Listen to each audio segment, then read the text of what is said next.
So hi there, Dave Dobbs here. It's the 29th of December 2016, nearly 2017. And I thought I'd make a video today to follow up on something that Steve Olson brought up on his channel, on his newer WSO channel with Scott from the Nibiru channel. Well, let me just show you the little bit of footage, first of all.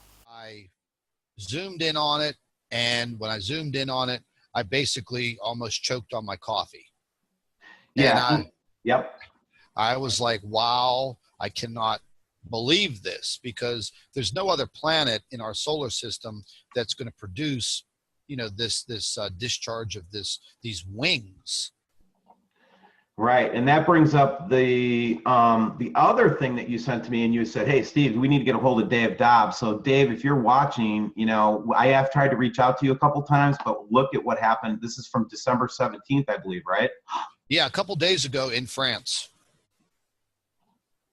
Well, all right. There we go.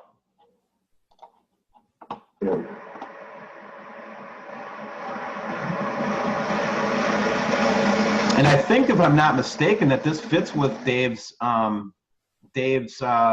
analysis of this, and that's what we're going to try to get Dave on. And I'll have you on the show too, Scott, so you can ask him questions. But what do you think of this, man?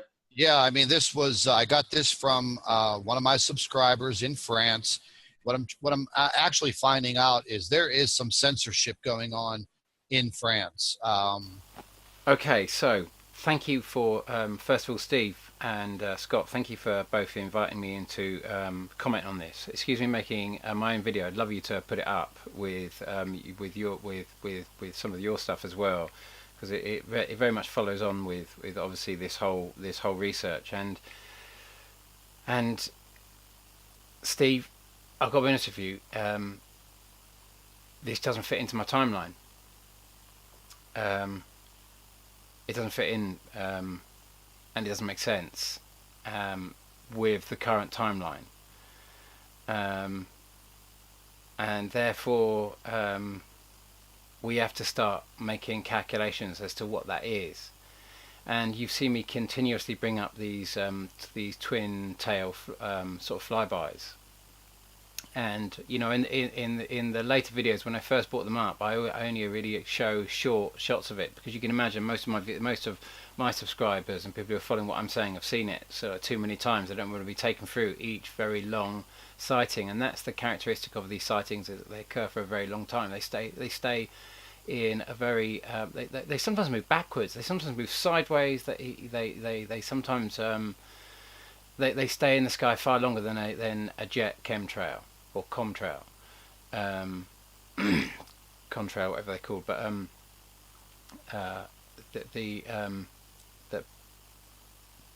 this characteristic is it's a Nibiru characteristic, except that Nibiru, by my maths, can't be there because we've already seen it. We saw it heading back towards the sun direction on the 22nd of September. It's not making sense unless we start to consider there really is another twin-tailed object up there. And we've got a big problem here, because as you said, Scott, there can't be another twin tail object. But I've got two testimonies of two video testimonies of another flyby with two what look like Nibirus, two twin tail objects going exactly the same direction, running exactly parallel with each other. Jeff P brought this up recently as well, and said, what about these? We have these two distinct sightings. So we know there is another. We know there's several objects orbiting this dwarf planet.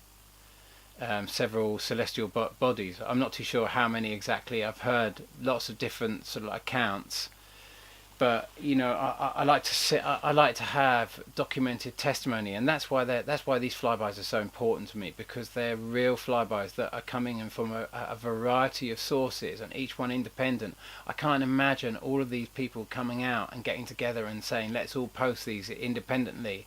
You know, I found that timeline by, you know, I didn't have the exact 200 days, or maybe I had one 200-day, you know, interval between two timelines, but I had to basically work it out, and then I had to spend literally probably the best part of really months digging through YouTube trying to find them out as I started working out the timeline. You know, I had to start finding those various flybys, and sometimes I got the dates wrong, and then we had to source out where and when they were originally posted, because sometimes people post flybys of planets, and they don't give a time, a date, a place, and they're so important when you post a video, because you can just add so much confusion to you can just water down the mix and throw confusion out. So it takes not just finding a finding, but actually knowing that it's a legitimate, knowing that the time and the place and the date are legitimate. And so we've got a problem with this date. That you've seen all the other timelines that I've put together, they were on the 200-day timeline. Okay, and then we had Becky Lewis's footage, which was on the 28th of March 2015. Now I'd predicted that Nibiru, in previous videos, I predicted that Nibiru would pass Earth on the 22nd of December. And obviously I've talked about this, and I'm not going to go into too much detail on any of these, because obviously those who watch my channel know all about it, but obviously more people are coming on board with this all the time, so I have to kind of regurgitate everything as we're going along. And it's very important this, because this footage on the 28th of March 2015, I made a video literally a day before that saying we are coming to the 100-day point in this cycle, like a half point after that sighting on the 22nd of December 2015 that I predicted would come in, and then it came in. You know, at the time I thought, oh, what had I done? But then it passed. We had two corroborating testimonies saying it passed. So when I put that together, I realised that at that point, when we you know, I didn't know we were going to see it then. I was understanding that this would be the half point in the cycle. But then we had this footage from Becky Lewis, and we suddenly saw it, and she made it the day after. And when she made it, she was like, oh my God, D.U.M.B, he'd said that we were exactly at the half point. So she posted the video. It's an incredible piece of footage. And then we realised that I'd actually, in my earlier videos, I'd said that I predicted the next passage, all the next passages. You know, it was around about the 23rd of June, I think. I can't remember exactly. And then it was going to be the 15th, the 25th of. It was going to be the 25th of January 2017. I'd minus 50 days from that cycle, because up until that Becky Lewis footage on the 28th of March. The 100-day point, half point in the cycle. I'd never imagined that it was at, if you like, a right angle. It was being seen at a right angle to the sun from our perspective each time. So because of that, I deducted exactly 50 days from the 25th of January 2017. I had no other choice, because we'd only ever had one cycle, one point in the cycle up until then, as it had gone over the sun. So then my only logical conclusion was to deduct 50 days to bring it to a quarter cycle. The only point it could, if it was going to affect Earth, the closest point would be 50 days before the furthest point away from the sun in the cycle. Except that you'd have to understand, this whole system, for this to happen, would have been having to leave the sun and being on its exit trajectory. Excuse me. So when we saw this 100-day point, it was just like, oh my God, that means that it's finally moved away from the sun. It's close. It's sort of closest point to the sun, which means we're seeing both sides of it. And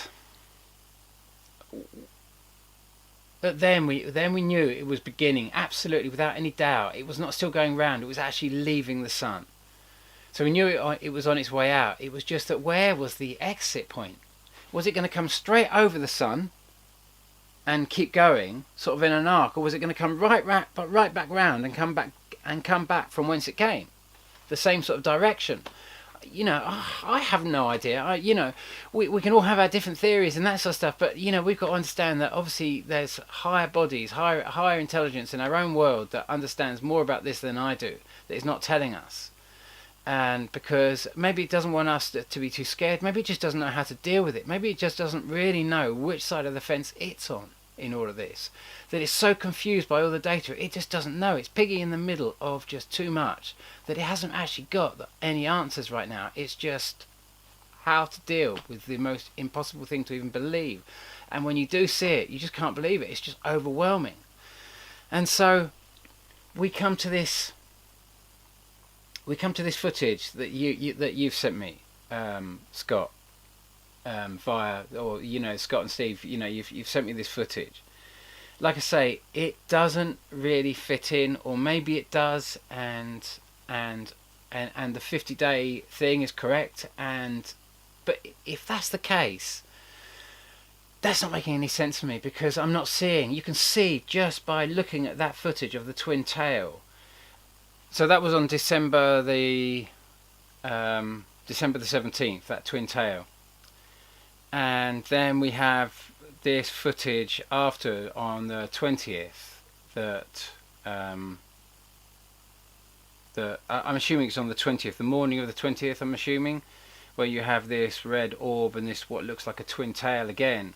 So we have these two corroborating testimonies of two twin tails, one on the 28th of March 2015 and one on the 28th of February 2013. And what's interesting here is that they're both on the same day. So I know that doesn't seem significant in any real way because there's such a big gap between the two, but sometimes the most simplest things are staring us in the face. And I didn't notice this until after very much in this practice. The reason I work with these twin tails is because there's so much data here. There's so much mind-blowing data that's coming in, just like the wave that's coming in at the moment, and all these kind of like all this helium that's coming in, and this atomic evidence of a collapsed dwarf planet. Something that's gone from the process of fusing hydrogen into helium, and then it's collapsing down more from there, I guess, into more denser material. So it's a very, very old grandfather sun, and maybe that's why it has a slightly it's abundant with a different type of helium apparently. But I'm no kind of like I'm no chemist or anything like that really. I have my own little air, I'm a writer, but so I research information, and there's lots of information about this, and I'd really advise anyone who's trying to understand this to because there's a lot of great minds looking into this. BP Earthwatch is just his channel absolutely amazing, really amazing research. Whether he's right, I don't think he's trying to be right. I think he's just trying to gather as much information as possible and open our heads to sort of like trying to understand this a bit better. And so this is new to all of us. Most of us can't believe what's happening at the moment. What to say about it? But anyway, we've got two corroborating testimonies here. The other one, like I say, on the 28th of March 2001, on the 28th of March 2015, and one on the 28th February 2013. And so I started running calculations with all of these dates, because there's some other dates that are not fitting in, and I started realizing that I started playing with this month cycle. So then we take the sighting on the 22nd of September 2016. This didn't fit quite with the timeline either. This was, I'd expect the timeline, just to go over the date calculator here, I'd expect that I was expecting on my timeline around about the 17th of October as the half point cycle, and the 22nd of September 2016 of that flyby posted here.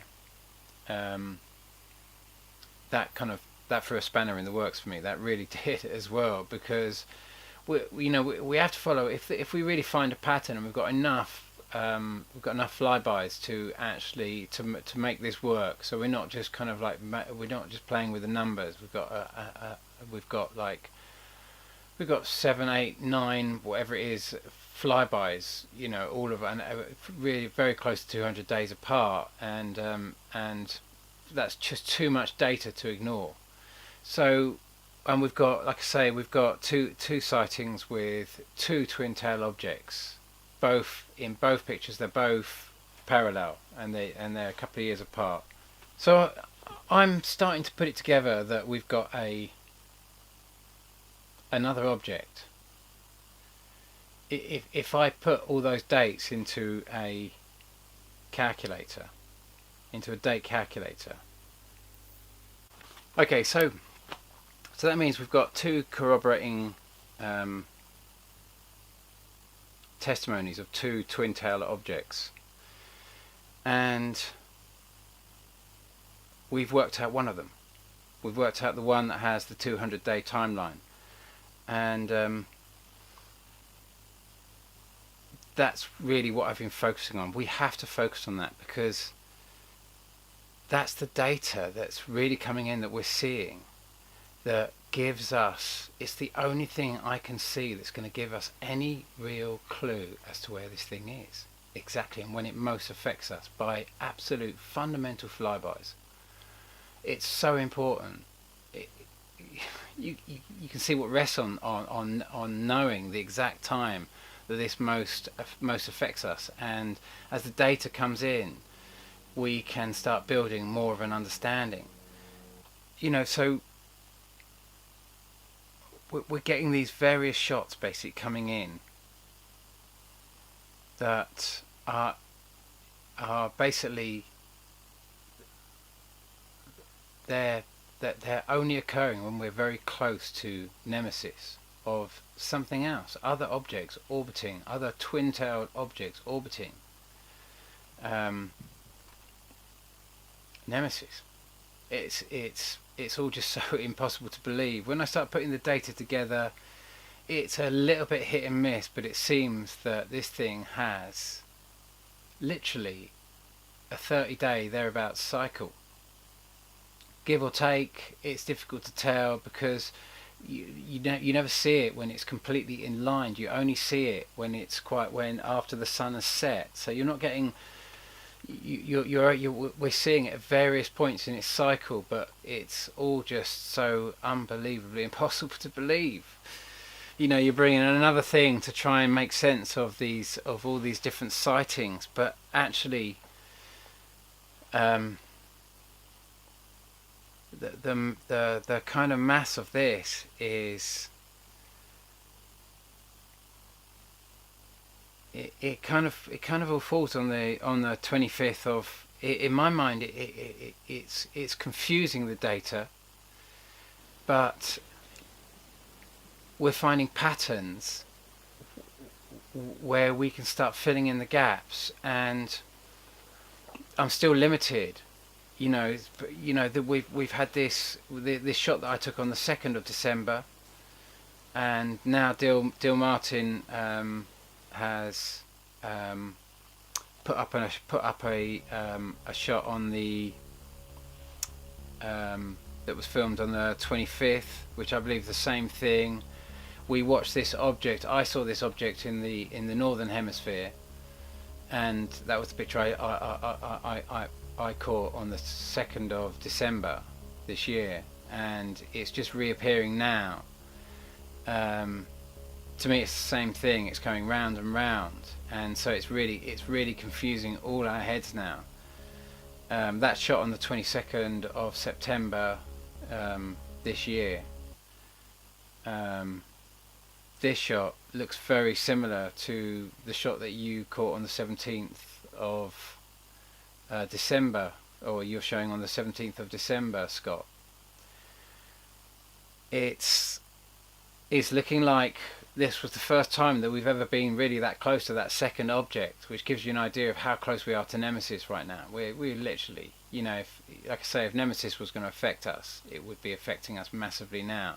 And I'm of a mind something has to be protecting us now. Well, I'm told, you know, the space I go to when I do my process, I'm told that we're being very protected now, and so we are now in we're in a place where only time will tell. But by my maths, we should be having, you know, the object that you caught. Well, I believe BP BP Earthwatch posted it originally, and you posted it in on your channel, Steve. This shot here, I believe you posted it on the 22nd of December, Steve. I mean, that's where I'm expecting Nibiru to be right now, right there, with a tail trailing behind it. And it reflects light, and the reason it reflects light is as impossible to believe as Nibiru itself, because I'm suggesting there's a massive shield up there which is collecting all this solar energy and is utilizing this energy to create a shield that's protecting us, to divert gravitational energy so we don't get sucked in by this this massive giant celestial body. And also to somehow use some kind of screen projection which is blinding us from so much, but we're just it's getting very close to us now, because all of this system is getting very close to us now, and so it reflects light back at this thing coming towards us. That's why we can see it. Even the fact that we can see it, have you ever seen, you know, there's so much stuff that is happening now which is quite beyond belief. So that's where I'm imagining it is at the moment. It's appearing very close to the sun. It's actually all occurring between Earth and the sun, but it's appearing above the sun because it's cutting across the line of the sun as we see it, and that's what I believe it's going to do. And it's going to get, you know, my timeline may be incorrect, but I'm just trying to run it on the basic maths of all the other sightings, so we can be logical and sensible and number crunch it. But you know, like I say, I was wrong last year. You know, okay, I predicted the timeline, but I thought it was going to be a lot closer. And you know, there's a lot of respectable people in this like Nibiru field that think that, like I say, that this thing is inbound and it's beyond Earth at the moment and it's heading in. And I just haven't worked out a model for that in all the sightings, especially all the sightings that Chris Potter put up in the early days, and yourself, Steve, and of so many sightings close to the sun. You know, Chris Potter just showed me endless images, endless amazing images, and he was as mesmerized by them as we all were. They were just mind blowing.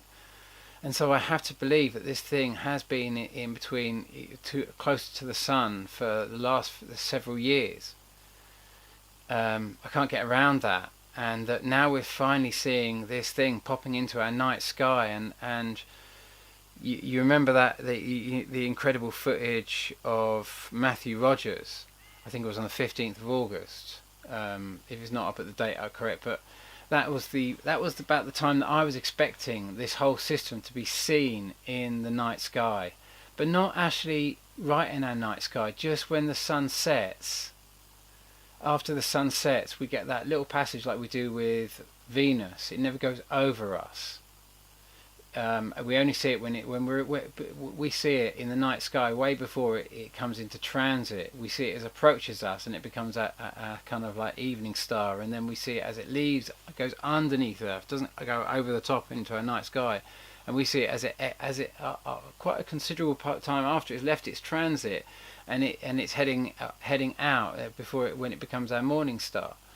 Hopefully I might have those the wrong way around, but I think you get my gist. And I knew that as we approached the Nemesis system, we would get that shot. I was calculating that we would get that shot because it hadn't passed. We hadn't had a pass, the close passage in June, July. You know, I knew that that was the next point in the 200-day cycle, in the full cycle point.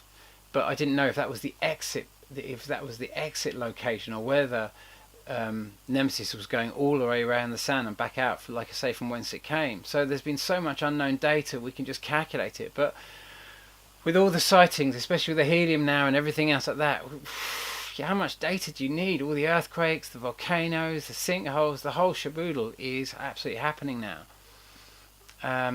But we haven't had the big close flyby, and if we just haven't.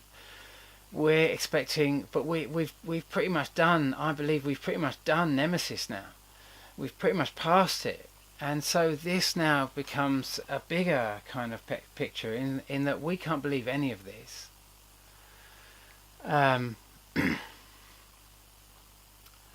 It's just too big for our story in so many different ways, and as I've said in my previous videos, there's a great blessing there.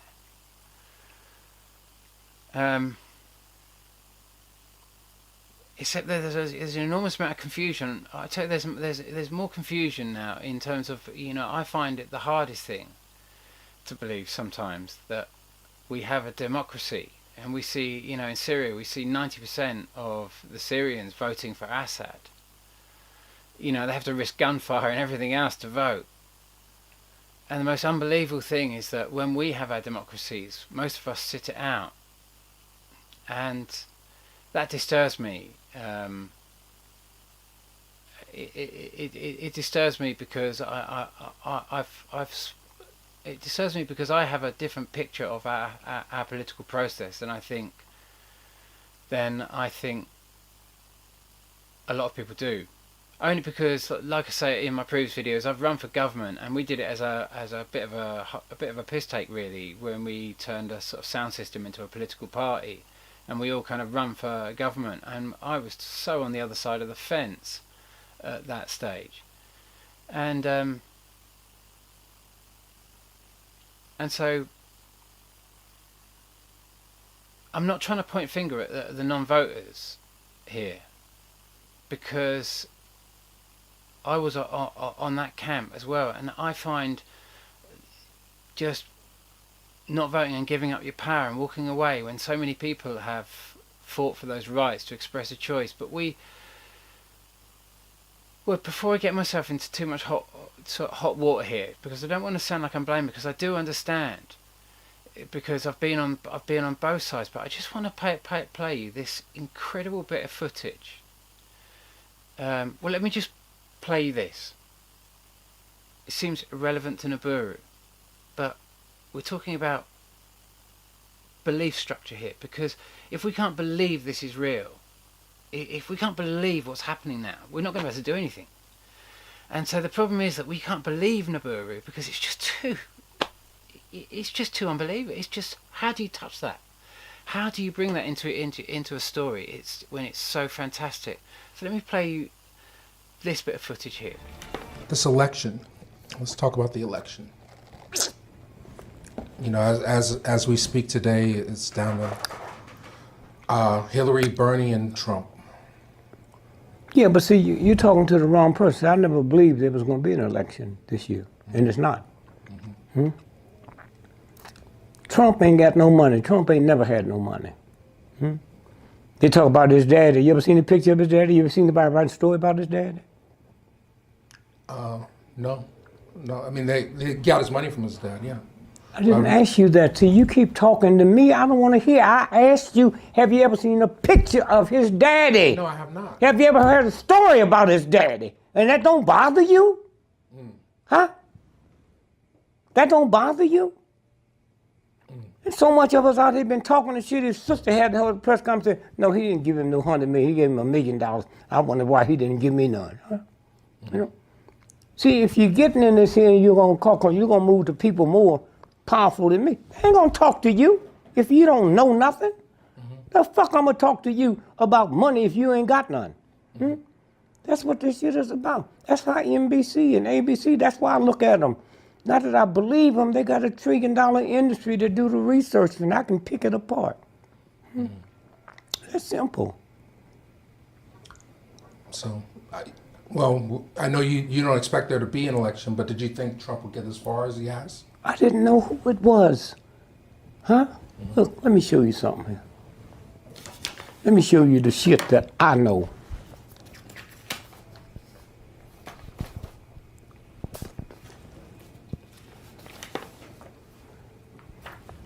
It's the Wall Street Journal. It's one of the most powerful papers in the world. Don't mean it's no good. What's the date? Now, hold it 1 minute. Hold it. Hold it. I ran for president 1968. The election was Tuesday, November the 4th.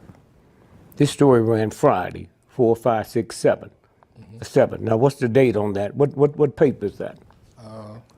Wall Street Journal, November 7th, 1968, page Headlines. 6. Election computer goofs gives Gregory 9 million votes. That's why you can't talk to me.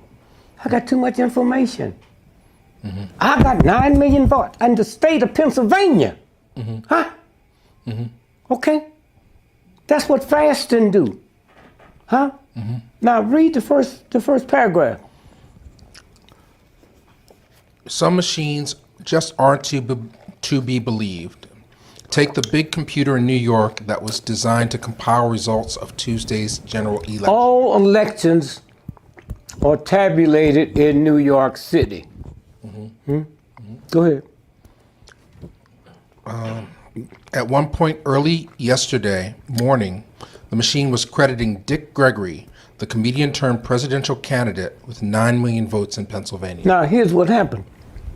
The energy took over, the computers, and they had to shut them down because it projected me as president-elect of the United States.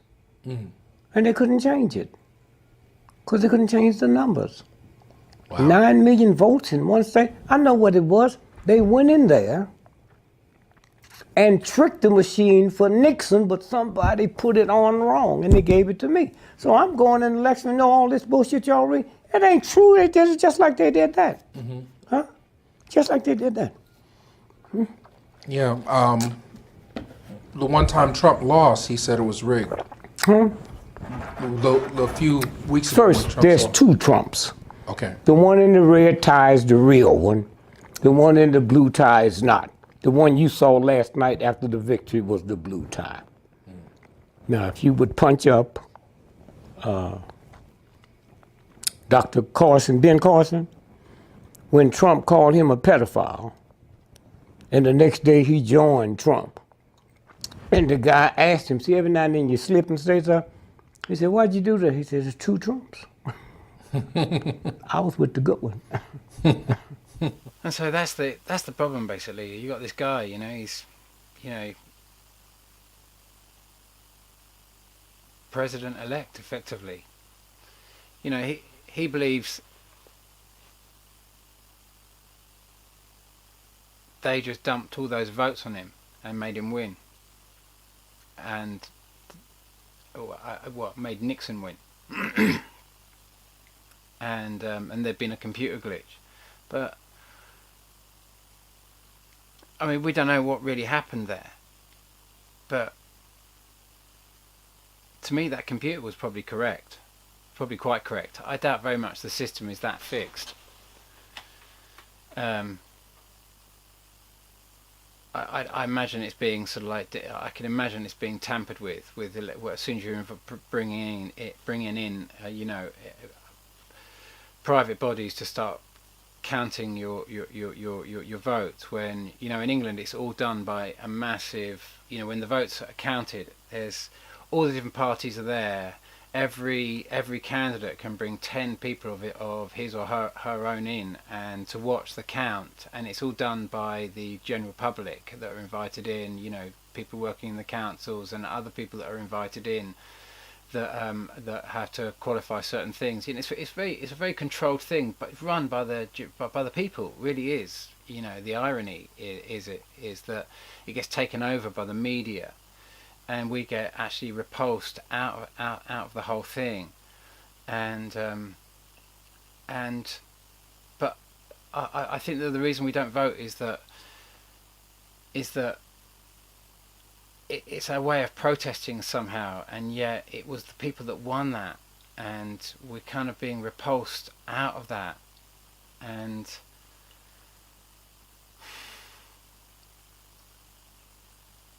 we're not really engaging in anything. It's like,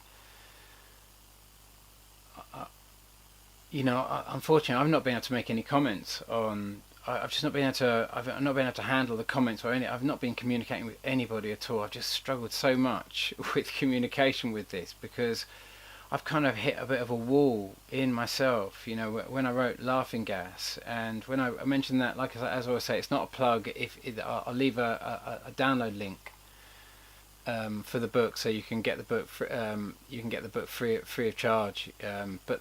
But when I wrote that, I talked about the whole Europe thing and saying, and I was told that, in the space, like I say, I go when I do my kind of process, if you like, when I write and what have you, and I literally had a vision, like a telepathic, where you see something in your field, like a clairvoyant sort of experience, and it was in the bright sunlight. It was in bright sunlight, and I didn't know what was happening in it, but I could see something in. I couldn't see it just when I was just in, say, in a room in the shade, but as soon as I went into sunlight I could see it, and I saw this image, and it was this.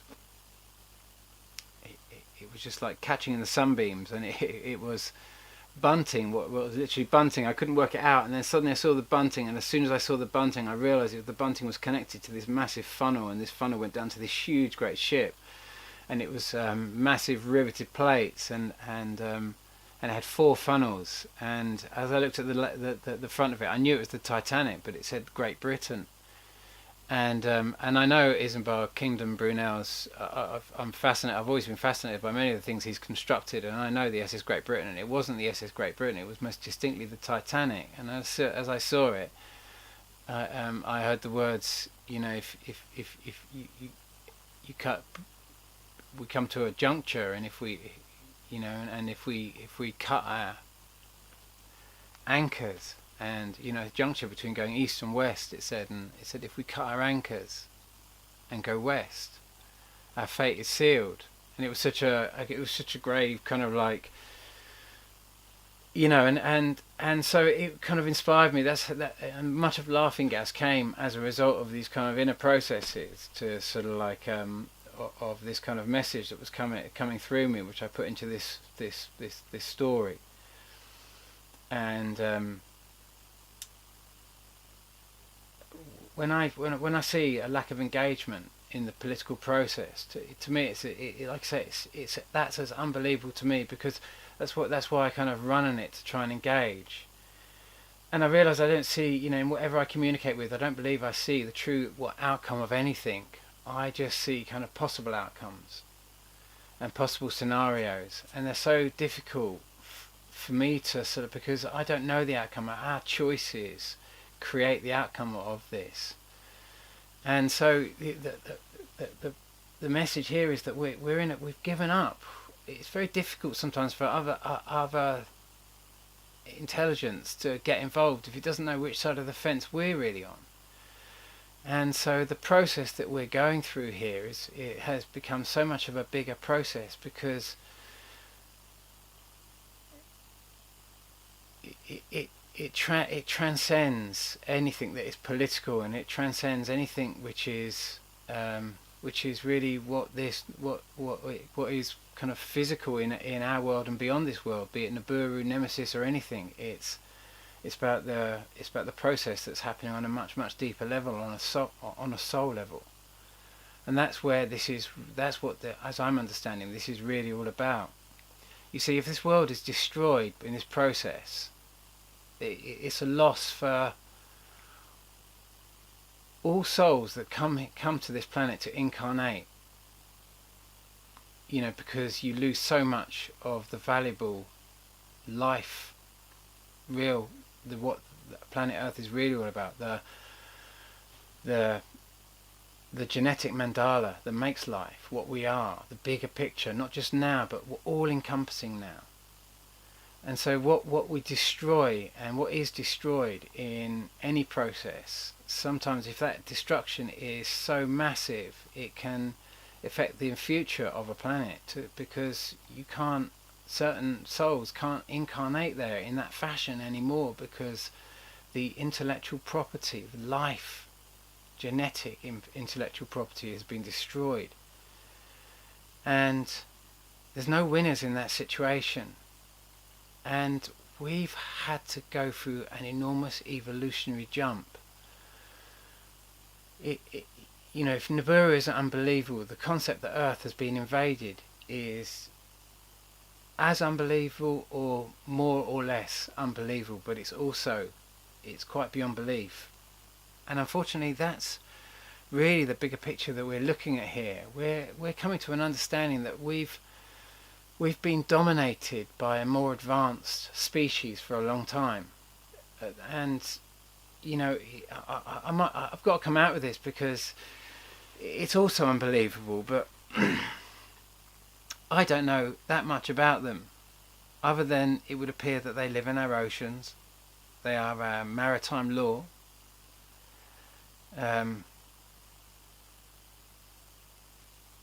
They rule us by offering us technology,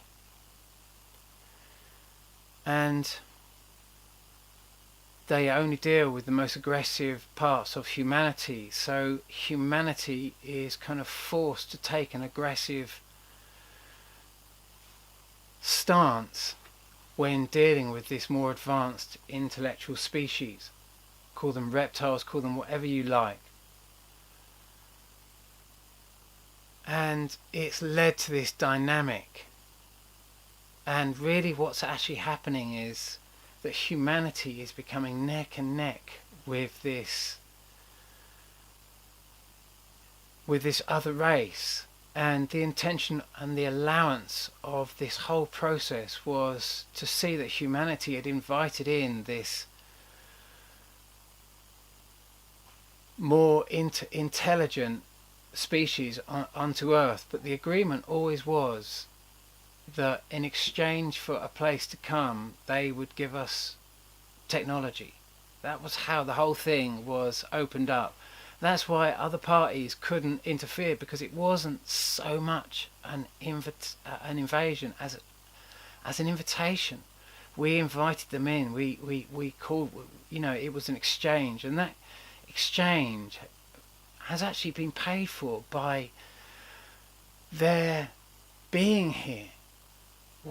They are not our keepers. We are actually their keepers.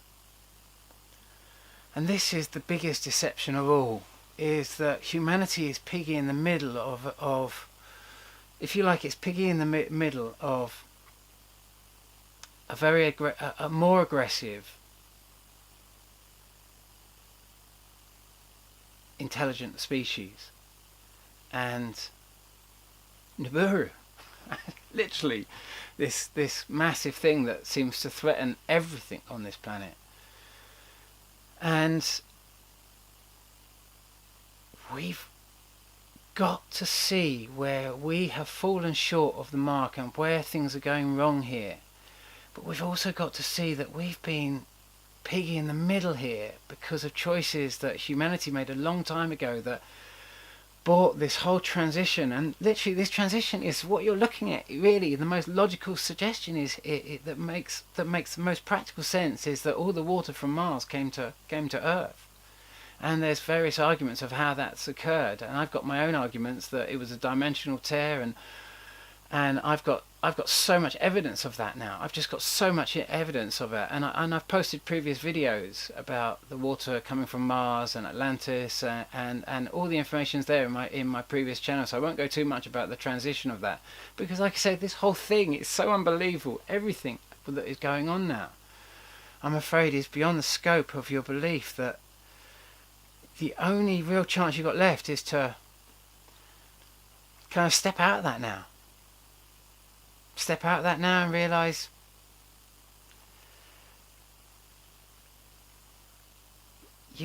got to start seeing the bigger picture. And it's an impossible picture for you to see that only by going into some divine grace in here, coming out of this story of restriction on where you can go with the story of your world. You know, the media is running all of this whole trick on your mind. They're the ones who run Brexit. They're the ones who repulse you out of your elections. They're the ones who run this whole story and then go and blame it on Russia and everything else like that. It's a story. It's a massive story that's blinding you from a much bigger story that is staring you in the face. And that story, it overwhelms you that you're going to have to come into your deeper heart truth right now and see all this stuff that's going on. It's such a simple picture. You know, it's such a simple picture that's going on. You know, the mad thing is that the Martians, the reptilians, they left Mars because of Nibiru. They were fleeing Nibiru. They weren't fleeing the destruction of their own world. They were fleeing a world that was going to be destroyed because it was of war. And Earth is not a planet of war. Earth is a planet subverted by those that run from Mars to come here to subvert this planet with war. They're just trying to drive you into war. They just want you because they know the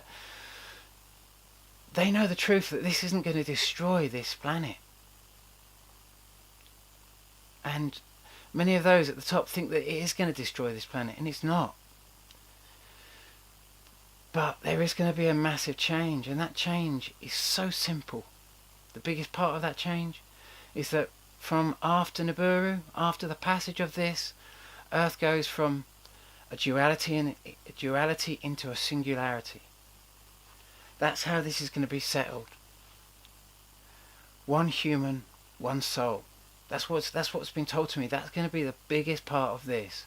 Who you are now, who you're bringing in your truth right now, beyond all your belief. You know, you're not choosing a side in all of this. You're choosing a soul right now. You know, as I tell you this, I'm trembling when I touch this because I touched the real core of the message that was given to me, and so, you know, it's too big for me. I can't talk to, you know, my absolute eye and my heart. I can barely talk to the closest people in my life right now. I can't open up a communication, let alone do my comments section, let alone make emails, Facebook. I can't do that right now. This is real for me. My whole life has culminated in getting this message. It overwhelms me. It overwhelms us all. You know, if you're one of the people who see this now, know that you are great beings embodied in this earth right now. Just to have the courage. You know, you want to go to the stars. What about going to the breath of yourself, the breath of your own belief system? Go beyond it. Then you are a Star Trekker then. Truly, you're traveling, you're going to the breadth of this world and beyond.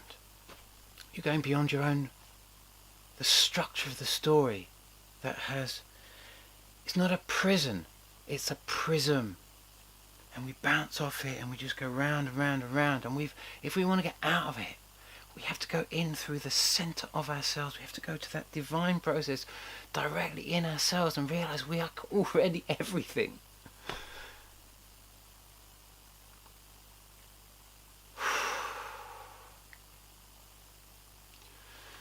By my reckoning, this thing's coming in it's going to pass us on the 25th of January. I may be wrong with that calculation, but it's based on a lot of corroborating testimony. And I can only ask you to prepare as best you can. Turn it into a venture. Try to think of what you'd like to do next year. Like if you're going to have an allotment and that sort of stuff, like focus on all that sort of stuff, getting all the seed and all that sort of stuff. And I started talking about this in previous videos, and then I had to just it became so much for me that I had to I just couldn't, you know, there was I couldn't make any money out of this or anything else like that. I just, and so all those that were coming to me at that for seed at that time, I started looking at the prices of the seed around here, and I started looking at the prices everywhere, and I just started realizing how abundant it is on the internet, and that you don't need me for that. That there's so much available organic seed available on the internet and everything else like that. That and really, you know, my process in this is going into the message that's coming in for me right now on a spiritual front. And like I say, when I touch this space, you know, it makes me tremble, because it's so powerful. It's bigger than us, and I don't know what to say to you. I'd say granite floats on magma. Granite floats on magma, on basalt. I'd say get as high as you can, be sensible, have an adventure. You know, I'm thinking about sort of like having a bit of a sort of like après ski competition up here in the sort of like at the end of January. I'm just going to put it out on Facebook. So après ski something, I don't know, something a bit silly, and invite people up for that, because I can't organise that much, guys, because I just haven't got it in me right now. You know, it's as much as it is for me to corroborate this data that's coming in.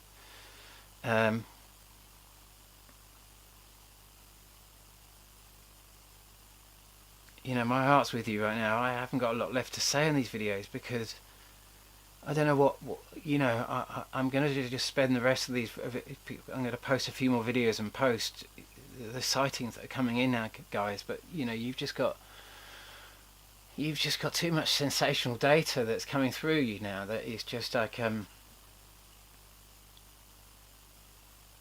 you know, I don't know what you need. I don't know what makes someone just wake up and think, actually, what the hell is going on?